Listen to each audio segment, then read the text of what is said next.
తాకట్లో ఉన్న మీ బంగారాన్ని విడిపించి ఆ రోజు ఆన్లైన్ రేటుకి కొంటాం. Sharma gold company.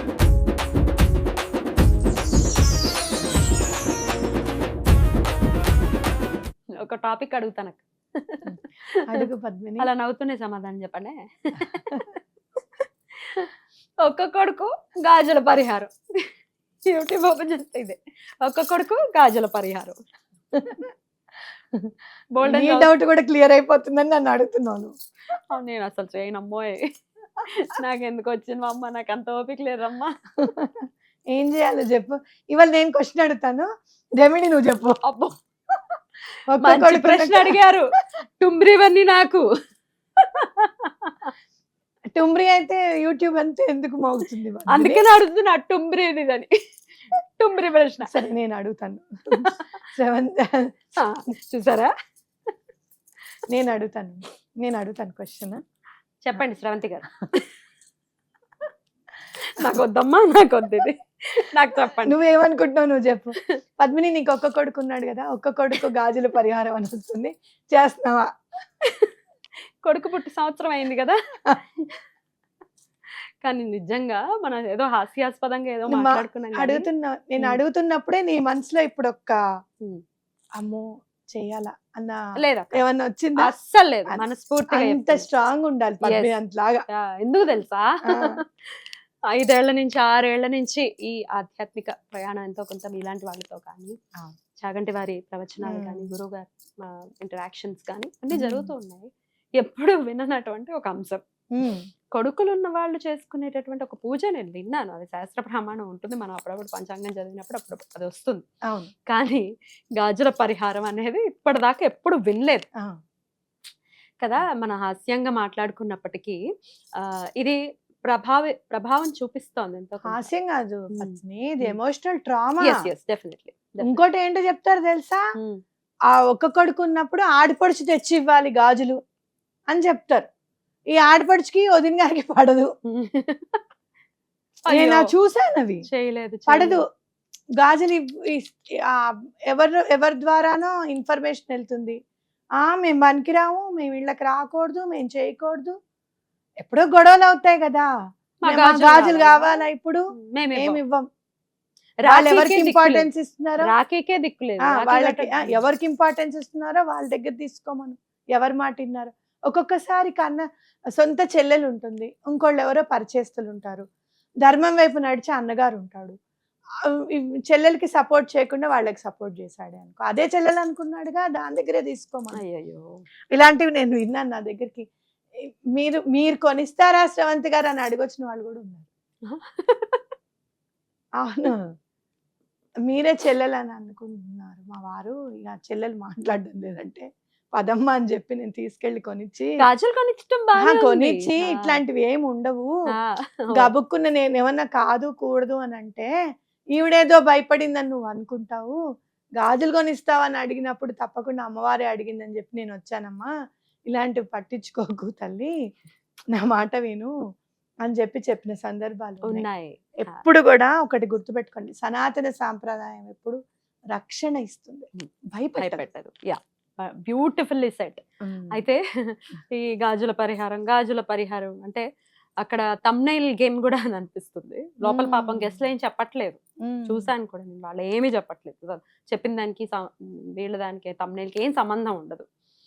కొంచెం ఆశ్చర్యంగా అనిపిస్తుంది. దాన్నే చూసి జనాలేమో ఏదైనా ఉందేమో, ఏదైనా ఖచ్చితంగా చెయ్యాలి. సంక్రాంతికి ఎందుకు వస్తాయి అబ్బాయి ఇవన్నీ? ఎప్పుడు సంక్రాంతికి వస్తాయి.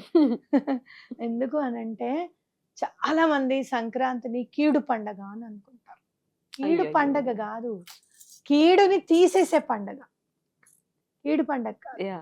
కాబట్టి ఈ కీడు ఇలా ఉంటుంది, ఇలా చేయకపోతే సంక్రాంతికి మీకు కీడు చుట్టుకుంటుంది, ఇట్లాంటివన్నీ. ఎప్పుడు అసలు ఎంత మంచి పండగో, క్లటర్ అనేది రిమూవ్ చేసే పండుగ, ఆనందంగా ఇంటికి పంట తరిలొచ్చే పండగ, మళ్ళీ పంటకి రెడీ చేసుకునే పండగ. ధాన్యాన్ని ఏ పండగలో కూడా మనము పూర్వీకులని గుర్తు చేసుకోం, ఈ పండగలోనే పూర్వీకులని బట్టలు పెట్టుకుంటాం, గుర్తు చేసుకుంటాం.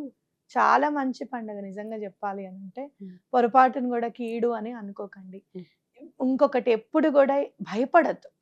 అలా మీకు నిజంగా ఏమన్నా అనిపిస్తే చక్కగా సంక్రాంతి రోజు చక్కగా గాజులతో అమ్మవారికి పూజ చేసుకుని, కొడుకున్నా లేకపోయినా ఆ గాజులు వేసుకోండి సరిపోతుంది. ఒక కొడుకున్నా ఇది చేసుకోవచ్చు, 2 కొడుకులున్నా చేసుకోవచ్చు, 3 కొడుకులున్నా చేసుకోవచ్చు, నాలాగా కొడుకులు లేకపోయినా చేసుకోవచ్చు.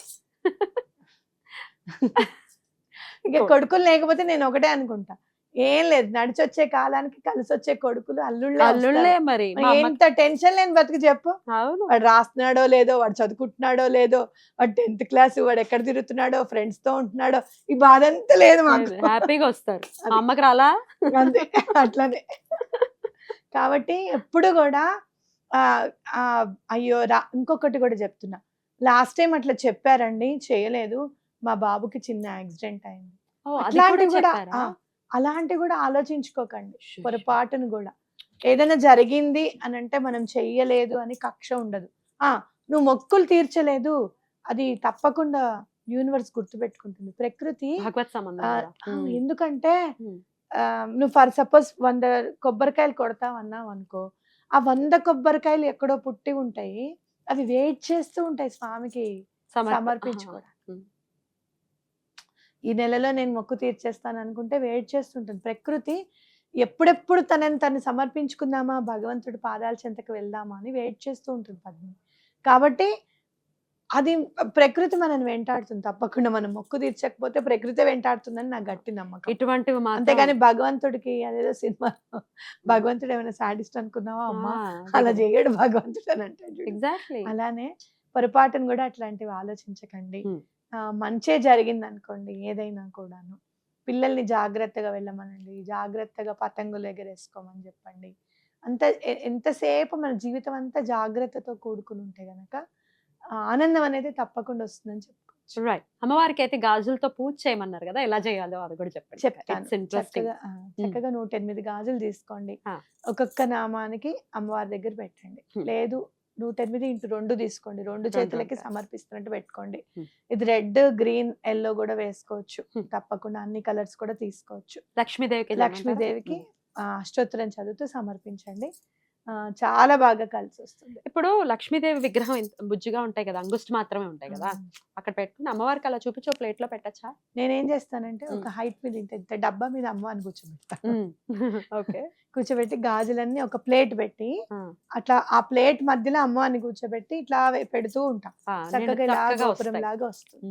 మన ఇంట్రెస్ట్, అమ్మవారిని ఎట్లా అలంకరించుకుంటాం అనేది మన ఇంట్రెస్ట్.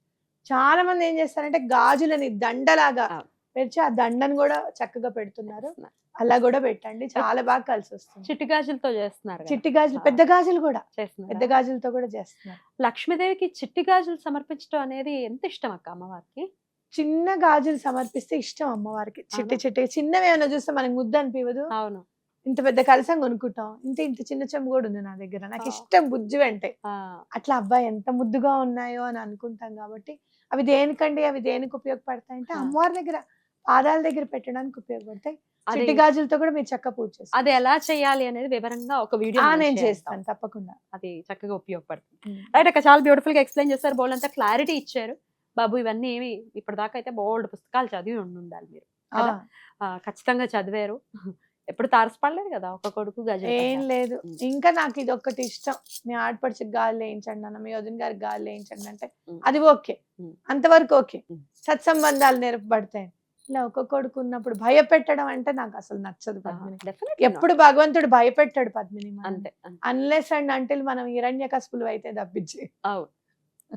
అవును, అప్పుడు కూడా బోల్డ్ అంత ఛాన్స్ ఇస్తాడు, మారరా నాయన, శిశుపాలుడికి ఇవ్వాలా కృష్ణుడు పాపం. రైట్ అక్క, చాలా బ్యూటిఫుల్ గా ఎక్స్ప్లెయిన్ చేశారు. కృతజ్ఞతలు అక్క, నమస్తే. నమస్తే.